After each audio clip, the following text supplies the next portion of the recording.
Assalamualaikum warahmatullahi wabarakatuh. Nama saya Yulia Citra, saya dari Prodi 3A akan menjelaskan tentang logika. Yang pertama tentang sejarah logika. Logika dimulai sejak Thales 624 Masehi sampai 548 sebelum Masehi, yaitu filsuf Yunani pertama yang meninggalkan segala dongeng, tahayul, dan isapan jempol dan berpaling kepada akal budi untuk memecahkan sebuah rahasia alam semesta. Kemudian Aristoteles mengenalkan logika sebagai ilmu, dan akhirnya lahirlah sejarah logika yang kemudian disebut dengan logika sintika, dan muncullah tokoh-tokoh sejarah logika yaitu Thales dan Aristoteles. Nah, yang kedua, logika itu apa sih? Logika yaitu sebuah ilmu yang runtut, terorganisir, dan tersusun pengetahuan aktual kepada pengalamannya. Contohnya, ilmu alam dan ilmu manusia. Ilmu alam meliputi alam semesta, astronomi, dan biologi. Yang selanjutnya yaitu penalaran induktif dan deduktif. Yang pertama, penalaran induktif. Apa sih penalaran induktif itu? Penalaran induktif yaitu penalaran khusus ke umum. Contoh, Bapak dan Ibu guru bertanggung jawab menjaga kebersihan sekolah. Siswa-siswi juga bertanggung jawab menjaga kebersihan sekolah. Jadi, penalarannya yaitu semua warga sekolah wajib menjaga kebersihan sekolah. Yang selanjutnya yaitu penalaran deduktif. Kalau penalaran deduktif ini kebalikan dari penalaran induktif. Yang deduktif yaitu penalaran yang umum ke khusus. Contohnya, siswa-siswi wajib berseragam. Finda adalah siswi. Jadi penalarannya yaitu Finda wajib berseragam. Yang keempat adalah akal budi manusia. Yang pertama, mengidentifikasi saat kecil atau pengamatan empirik. Nah, setiap perkembangan saat kecil jiwa manusia atau akal budi manusia tidak luput dari kejujuran dan kebenaran dalam hal informasi dan komunikasi kepada seseorang atau di lingkungan sosial.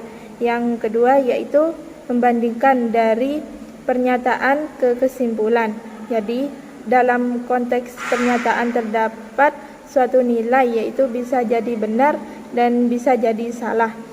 Dan jika menjadi sebuah pernyataan yang benar, maka di garis kesimpulan yaitu jalan penengah agar segala pernyataan atau segala hal bisa konkret, tepat, dan benar.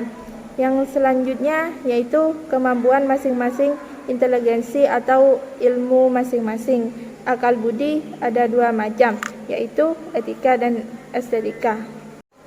Nah, pengertian etika sendiri kita bisa mengetahui di kehidupan sehari-hari secara seseorang dalam berkomunikasi dan cara seseorang untuk berproses.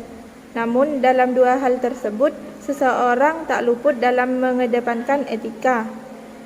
Karena jika kita menerapkan etika ke depannya, maka prosesnya akan semaksimal mungkin. Nah, sedangkan estetika yaitu kita bisa melihat di lingkungan seseorang dan cara seseorang bersosialisasi banyak dengan orang lain yang memiliki kriteria, entah itu dari sifat dan pemikiran. Itulah yang menjadi bahan penyampaiannya. Yang kelima yaitu definisi. Definisi ialah suatu penyampaian yang disampaikan secara detail, menyimpulkan atau mencakup. Definisi itu dibagi menjadi dua macam, yaitu definisi primer dan definisi sekunder. Nah, yang pertama definisi primer. Definisi primer ini yang berhubungan dengan angka atau ukuran dengan ilmu alam. Maksudnya, dalam definisi primer ini terdapat beberapa angka dan ukuran tentang ilmu alam yang meliputi alam semesta, astronomi, biologi, dan kimia. Dalam konteks ini tidak bisa terhitung dan terukur dengan definisi tersebut. Yang selanjutnya yaitu definisi sekunder. Definisi sekunder ini berhubungan dengan rasa atau ungkapan-ungkapan secara rasa dan tidak bisa lumpur maksudnya sebagai berikut. Nah, kita sedang berada di desa Senduro. Nah, di sana kan kita pasti merasakan dingin. Di desa itu dengan penuh ungkapan, kok sangat dingin sekali ya. Nah, itulah yang dinamakan konteks sekunder. Yang selanjutnya yaitu ide dan konsep. Ide. Apa sih ide itu? Ide adalah hal yang akan digunakan. Maksudnya, kita mau menghias rumah kita. Kok rumah saya tidak seger ya? Bagaimana ya caranya biar tampilan rumah saya jadi menarik? Nah, kita memikir, bagaimana ya? Oh iya, mungkin saya belikan bunga, saya belikan hiasan. Nah, itu dinamakan dengan ide. Yang selanjutnya yaitu konsep. Konsep adalah apa yang akan kita gunakan. Maksudnya, segala hal atau kegiatan kita tidak menggunakan konsep, maka acara tersebut tidak akan semaksimal mungkin tanpa adanya konsep.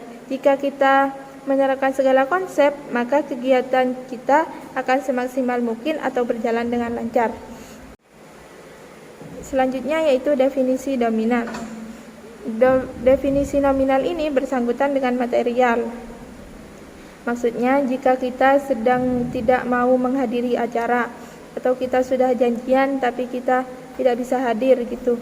Nah, kita akan menyiapkan ide material yang sekiranya cocok untuk kita tidak menghadiri acara tersebut, yaitu dengan syarat bahan atau material yang logis dan tepat. Kita mencari alasannya itu harus yang logis, yang tepat, itu biar kita bilangnya itu enak. Nah, selanjutnya yaitu definisi real. Definisi real yaitu definisi hakiki yang menjelaskan sesuatu secara spesifik. Maksudnya, jika kita ada hal yang penting atau rahasia itu kan bersifat khusus dan tidak perlu dibicarakan kepada orang lain, dan cukup keluarga saja atau orang yang terpercaya saja yang tahu tentang hal tersebut. Nah, itu dinamakan khusus. Dan yang terakhir yaitu sebab akibat. Pendefinisian yang disimpulkan dengan adanya sebab dan akibat maksudnya adalah jika kita sedang membuat sebuah tugas makalah dan di dalam makalah tersebut terdapat awalnya yaitu permasalahan, dan setelah permasalahan terdapat isi atau pembahasan dari kesimpulan. Lalu digaris bawahi atau ditarik kesimpulan dari isi tersebut. Dan tujuannya agar si pembaca atau si pembuat bisa mengerti mengenai sebab akibat dan permasalahan yang kita bahas tersebut. Cukup sekian yang dapat saya sampaikan. Kurang lebihnya saya mohon maaf. Wassalamualaikum warahmatullahi wabarakatuh.